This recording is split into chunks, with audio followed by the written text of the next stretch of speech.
Yes. Yes. It's always been fun revisiting movies from my childhood. There's just this uniquely pleasant feeling I get. There's just something so magical about having your opinion change after rewatching a movie several years later because you finally understand it so much better. What's been most surprising to me are actually children's movies. There are some really eye-opening things that a child would probably never pick up on. Let's use Zootopia as an example. The surface level story can be broken down to small and cute bunny solves dangerous crimes with a criminal partner, which I guess is true. When you start to get older though, you start to notice the movie's messaging about prejudice, discrimination, and conforming to societal expectations. Or how about A Bug's Life, which the surface level would be something like smart ant recruits circus bugs to save colony from grasshoppers, which yes, but there's also a lot more to it. That leads us to today's topic. I've actually been wanting to watch Osmosis Jones for a while now. I don't know why it took me so long. I think I just remember the characters being so cool and I didn't want to tarnish that memory. Osmosis Jones dropped in 2001 and it's very interesting how it was directed. The movie's a hybrid, so that means it has scenes that are both live action but also animated. The live action part was directed by sibling duo Bobby and Peter Farrelly, who are responsible for movies like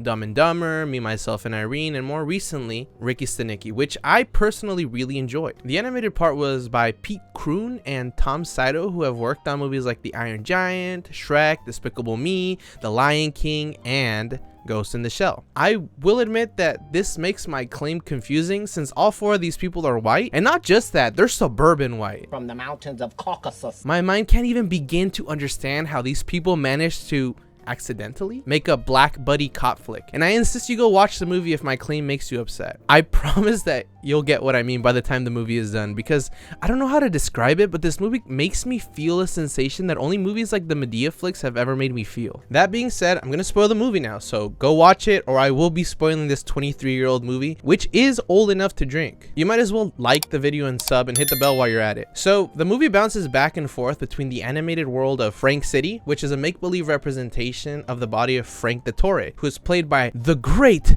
Bill Murray himself, and the real world. Frank is a zookeeper who can best be described as, well, a pig. He constantly eats unsanitary and unhealthy food. He also has a daughter named Shane, who's played by Elsa Frank, who is constantly worrying about her dad's health. That's because her now dead mom used to do the same thing, and that's what killed her. In Frank City, we follow Osmosis Jones, aka Ozzy, a white blood cell, but also a rebel cop.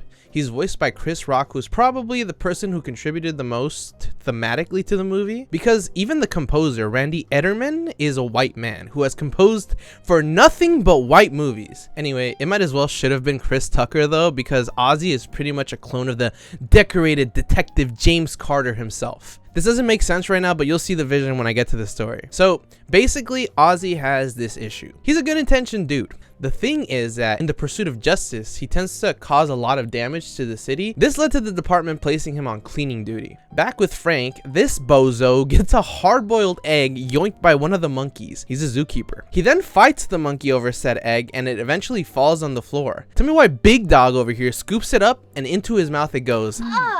And then he mocks the monkey like the mature and hygienic man he is. This leads Ozzy to getting deployed by copter to Frank's mouth to help remove any bacteria that enter the body. Against orders, Ozzy decides to chase after a bacteria that managed to escape and eventually leads to parts of the city getting damaged, which is shown to cause a leg cramp in the real world.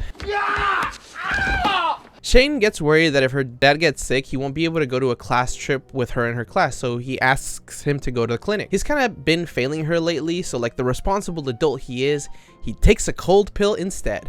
At the Frank Police Department, or FPD for short, Ozzy gets disciplined for refusing to follow orders and causing damage to the city. Then he gets stuck babysitting someone from out of town who is there to solve the crime. In this case, he's stuck with Drix, the cold pill Frank took. He's voiced by David Hyde Pierce, aka Dr. Niles Crane of Frasier fame. Drix, funny enough, is nothing like Detective Yan Lee. Yeah, that's his name. But he's probably more like Buzz from Toy Story, so if you've been waiting for them to remake Rush Hour but replace Lee with Buzz, then let me tell you, today's your lucky day, or rather 2001 would have been your year. Anyway, the two head back to the mouth to finish up with the egg. As this is happening, two cleaners get attacked by an unknown virus, who seems to make anything he scratches heat up and eventually explode. On site, Ozzy and Drix spot the damage left by the virus. Ozzy stumbles upon a Spanish germ who claims everything was caused by someone the people are calling La Muerte Roja, or Red Death. Drix ends up instinctively freezing the germ, taking the witness out of the picture. When they head to report their findings, Drix is sure nothing is wrong. That's something that happens a lot, by the way. They stay underestimating Ozzy. I wonder where I've seen this before. G14 classified. After recruiting some of the germ scum in Frank's body, the Red Death, aka Thrax, heads to the nose, and I just want to glaze for a second, but Lawrence Fishburne makes Thrax seem so effortlessly cool. His performance kind of reminds me of Wesley Snipes in Demolition Man, if that makes any sense. Ozzy and Drix happen to be making a scheduled stop at the nose to take care of some mucus problems. Thrax raises the sinus pressure enough that the cartilage dam starts to crack. Drix uses a cold beam to try to hold everything together, and in the chaos, Ozzy spots Thrax and his lackeys. As he hits to apprehend them, an avalanche of snot almost removes both him and Drix from the body. Luckily, Frank sucks up the mucus and the two avoid expulsion, and then Drix is able to freeze the cartilage together. The incident gets pinned on Ozzy, but he tells Drix and the mayor about the virus he saw, and they don't believe him. The mayor brings up that something may have happened in the past as to why everyone looks down on Ozzy, and Ozzy ends up telling Drix a little later. So it turns out that Frank went to Shane's school science fair. While there, he ate some bad shellfish. Ozzy was in the kidneys that day, but he heard a 631, which is code for incoming shellfish. So he went to the stomach, just in case. He ends up spawning a really nasty virus on the shellfish, so he hits the puke button and saves Frank. Problem is that Frank was talking to Shane's teacher and he gucks up all over her. Frank became the town's lolcow and got fired from his job at the pea soup factory only by the grace of some masochistic entity, but Frank's brother Bob hooks it up with a job at the zoo. Unfortunately, he would be making 90% less, but that doesn't add up. Okay, so this movie takes place in Rhode Island in the year 2001. The minimum wage in Rhode Island at the time would have been $6.15. That would mean that Frank would have to have been making at least $61.50 per hour at some factory, but that's only if he was getting paid minimum wage. To this day, on average, zookeepers make about 3 times the national minimum wage, so it wouldn't be crazy to assume that it could have at least been double that. But let's just keep it simple. Let's pretend that it was minimum wage. If we take into account inflation, then he would have had a job that at the time would have been paying $110.38 an hour at some factory. Now,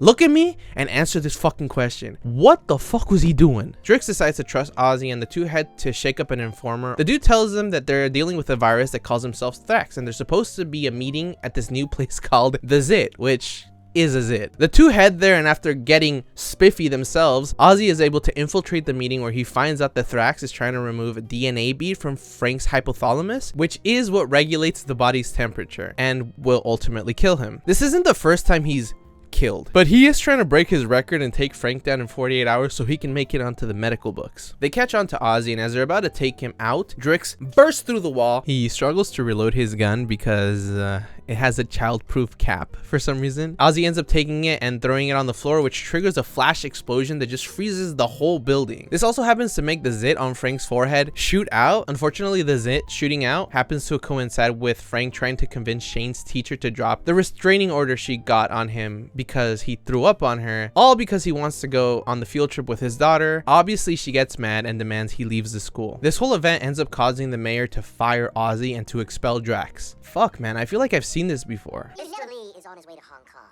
Now you get out of here before I file obstruction of justice charges against you. The two split ways, and Ozzy decides to watch some of Frank's dreams at the theater. Off in an abandoned big toe garage on Frank's ingrown toenail, still alive Thrax laughs because Ozzy is the only person to ever catch on to his existence, and they didn't believe him. He decides to continue with his plan, and one of his two remaining lackeys suggests that they multiply for a bit, you know, because they're germs. Thrax kills him and burns the place down because he has timer to beat. Thrax then proceeds to sneak into the hypothalamus, all the while Key to My Heart by Craig David plays in the background, which I think would totally be the kind of song I would expect to hear in an Act 2 to Act 3 montage they always do in the Medea movies. Anyways, he steals the bead, which instantly causes Frank to start overheating. As Thrax sneaks out, he cuts through Frank's subconscious where Frank's memories are stored. He ends up messing with a nightmare that Ozzy just so happens to be watching. How convenient. This lets Ozzy know that Thrax is still alive. As he leaves the theater, he also confirms that Frank's temperature is starting to rise quickly, so she rushes to the bladder to stop Drix from being ejected. Leia ends up getting captured by Thrax, who uses her as a hostage to finally make his escape. I'm just realizing right now that I forgot to mention her, but Leia Estrogen is Ozzy's love interest in this movie, and she's voiced by the lovely Brandy Norwood. Finally realizes that Frank was in fact not joking and is actually very sick, so he calls an ambulance for the now very sick Frank. Shane, who was on the bus on the way to her field trip, just so happens to drive by and notice that her dad's car is on the side of the road and her dad is being taken away by an ambulance. So naturally,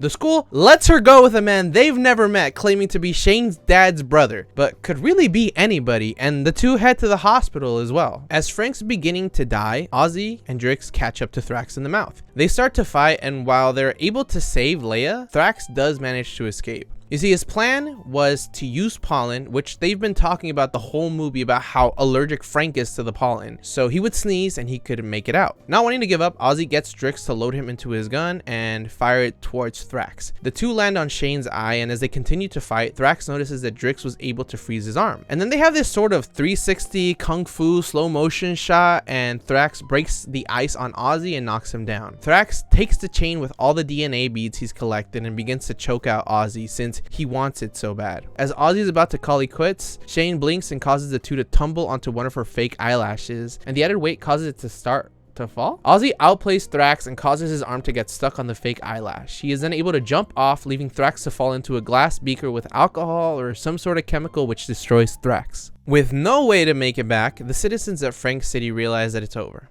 Everyone prepares for impending death as Frank officially dies.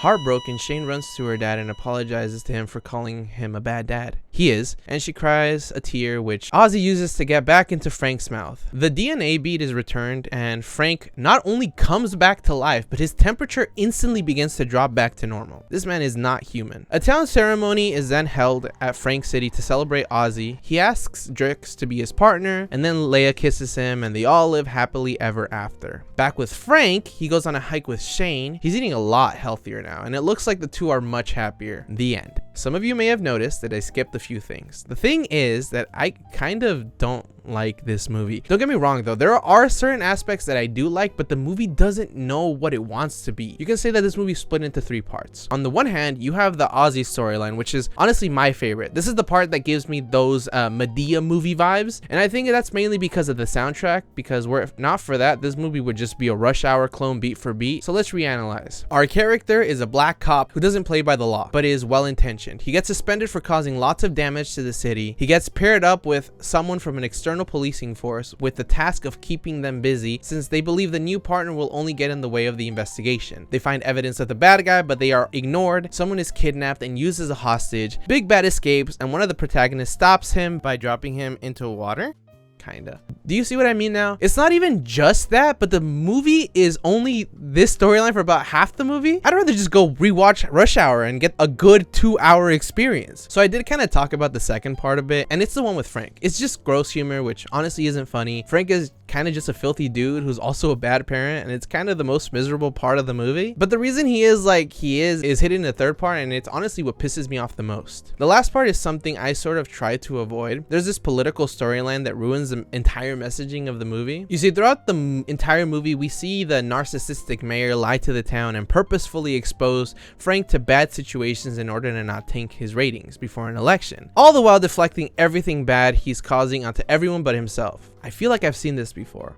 It's not even that I don't like political messaging in movies, because I think life in of itself is political, but rather this ends up changing the message away from the importance of eating and being healthy to, well, don't feel bad for not taking care of yourself, since there's this tiny little dude inside of you that's just making all the decisions for you anyways. It's very clear that there wasn't much coordination between the two teams, and it's a bummer because I did think that the movie did have potential. It could have been a movie that kids thought was cool and would teach them something, but instead we get this mess. We probably won't get a sequel either, and that's just because of the TV show, but that will probably have to be a story for another day. I have so many opinions on this movie, but I do want to quickly shout out the animation crew, because you can tell that those animators were fucking cooking liquid gold, and they try to do the heavy lifting for a movie that ultimately didn't have a solid foundation. I'm sure there were things I missed, or maybe you disagree with me. Either way, I like hearing y'all's opinions, so let me know down in the comments what you thought. Just remember to keep it civil. Thanks for staying until this point. Don't forget to like, subscribe, hit the bell. This has been Subtly Artistic. Catch y'all next time. Peace out.